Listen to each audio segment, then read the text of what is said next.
सलग 2 वर्षांच्या दुष्काळानंतर यंदा चांगला पाऊस होण्याचे संकेत हवामान खात्यातर्फे देण्यात आले आहेत। त्या पार्श्वभूमीवर याचा लाभ शेतकऱ्यांना अधिकाधिक मिळावा म्हणून जिल्ह्यातील शेतकऱ्यांना सहज सुलभ पद्धतीने पीक कर्ज उपलब्ध करून दिले जावेत।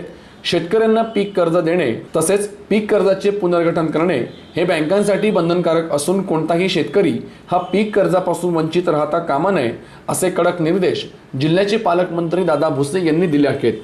पालकमंत्र्यांच्या उपस्थितीत गुरुवारी जिल्हाधिकारी कार्यालयात खरीप पीक कर्ज वितरणाच्या संदर्भात आढावा बैठक घेण्यात आली। यावेळी त्यांनी हे निर्देश दिलेत। यावेळी जिल्हा परिषद अध्यक्षा सौ सरला पाटील, साक्रीचे आमदार DS अहिरे, जिल्हाधिकारी अण्णासाहेब मिसाळ, CO ओमप्रकाश देशमुख, निवासी उपजिल्हाधिकारी तुकाराम हुलवळे, जिल्हा उपनिबंधक JK ठाकूर आदी उपस्थित होते।